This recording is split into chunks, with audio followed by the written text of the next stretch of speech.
औज़ुबिल्लाहिमिनश्शैतानिर्रजीम बिस्मिल्लाहिर्रहमानिर्रहीम अस्सलाम वालेकुम। तो मेरे प्यारे दोस्तों, उम्मीद है कि आप ठीक होंगे। मैं भी आपकी दुआओं से बिल्कुल खैरियत से हूँ। आज मैं पहले की तरह पुअर फैमिली के पास आया हूँ जिनका कमाने वाला कोई मसाइल भी नहीं है और इनकी औलाद नहीं है। ये बाबा जी हैं, ये उनकी बेगम है। जो बाबा जी इस उम्र में मजदूरी करके अपनी बेगम और अपना पेट पालता है। ये बहुत ज़्यादा परेशान है, इनका कमाने वाला कोई भी नहीं है, इनकी औलाद भी नहीं है। तो ये बाबा जी बहुत ज़्यादा परेशान है। पाकिस्तान में वैसे भी काफ़ी ज़्यादा महंगाई है, तो इस महंगाई के तूफान में माँ जी और बाबा जी बहुत ज़्यादा परेशान हैं। तो आइए इनकी दर्द भरी कहानी सुनते हैं इनके अपनी ज़बान। अस्सलाम वालेकुम मामा जी। मामा जी क्या हाल है? ठीक हो? अच्छा बाबा जी ये बताएं कि आपके घर राशन मौजूद है? नहीं। कितने दिन से नहीं? बस इतना है कि भाई अपनी मजदूरी ताज़ी करने, कदे वो भी आई कदे ना आई।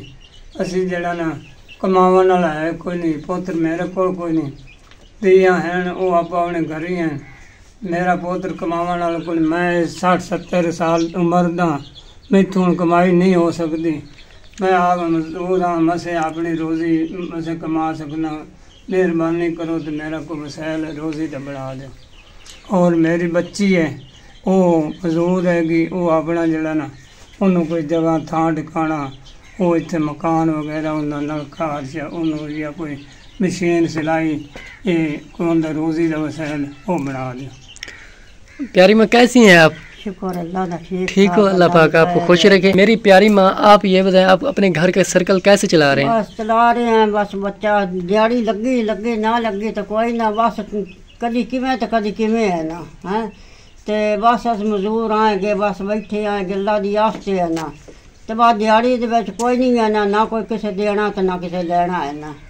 तो आप ही है, कोई आया तो आया, जो ना आया तो कोई ना है ना। तो बच्चा साढ़े कोई नहीं है कि जो होंदा तो फिर भी कोई ना, बच्चा है कोई नहीं। अगू सारी मंहगाई है, की कार पे कर दी है ना। तो आ साडा हाल वेख लो, जेड़ा कोई होंदा पिया गया ना, कोई साड़ी छत्तां दा हाल, ना कोई दरवाज़ियां दा, ना किसी शाह दा कोई हाल नहीं है गया ना। बच्ची मेरी है गई, इनका खर्चा पानी भी कोई नहीं मेरे को होंदा, कदी होंदा कदी नहीं होंदा है ना। वो भी कोई कदी रब देवे चा तू माँ च देवे तो चलो खर्चा हो जाता है गया ना। तो ये भी अल्लाह का शुक्र है गया ना, आपदा ले जाती है कि आपदा जा आपदा बको सार आँदी है गई है ना। बनी करो चाह तो चलो साथे रब तरसी च करो, और की कर दिया ना। भुखे वो सा जाने आए, बच्ची कदी आँदी पैसे दे, मैं कोई नहीं पैसा हूँ मैं किदू लवा पैसा है ना। ला वो कदी लभे कदी ना लभे, कदी तेरे मेरे को ले गए तो आपदा किसी ने दे लेने आ गए, दे के तो आपदा गुजारा कर लेने आ गया ना। जो होया तो दे छड़े, ना होया तो बस कदी किसी को किताब ले ली, किसी को पैसा ले लिया ना। बस बको तो डंग सरदा जाता है गया ना। तो मेहरबानी करो तो इस बच्चे का भी सोचो है ना, तो साडा भी सोचो है ना, बड़ी मेहरबानी है ना। साढ़े आ जड़ी है ना कंध ये बना दो, ये भी सारी डिगदी पी, बरांडा कच्ची कंध है ना वो भी डिगदी पी, ये भी डिगदा पिया गया। वाशरूम है तो वो भी कोई नहीं है, वो भी डिगदा पिया है ना, नहीं है ना वो भी सन लवा दे है ना। तो मोटर भी साड़ी है कि सारी खराब हुई पे सन मोटर लवा दे है ना।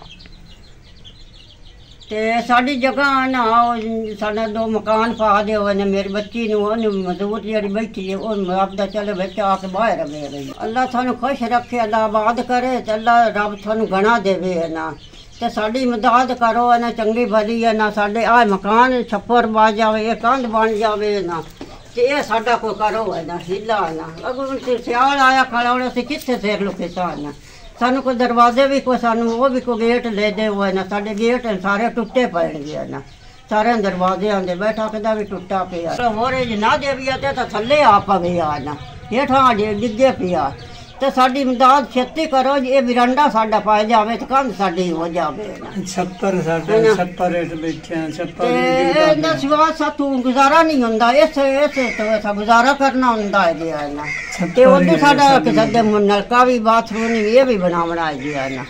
तो मेरे प्यारे दोस्तों, आपने माँ जी और बाबा जी की फरियाद तो सुनी है। ये बहुत ज़्यादा परेशान है, इनका कमाने का कोई वसाइल भी नहीं है। एक इनका छप्पर है जो टूटा हुआ है, तो जब बारिश आती है पानी अंदर आ जाता है। ये बहुत ज़्यादा परेशान है। खुदारा हमारी आप लोग से एक रिक्वेस्ट है कि इस तरह पुअर फैमिलियाँ आप जहाँ भी देखें उनकी मदद करें। ये आपकी सदकात खैरात और उशर की हक रखने वाली हैं। आप लोग इनकी मदद करेंगे, ये लोग आपके लिए और आपके बच्चों के लिए दुआ देंगे। तो अगर कोई बहन भाई मदद करना चाहे तो हमारा कॉन्टैक्ट नंबर स्क्रीन पर शो हो रहा है। मिलते हैं एक नेक्स्ट वीडियो के साथ, तब तक रखें हमें दुआ में याद। अल्लाह हाफ़िज़।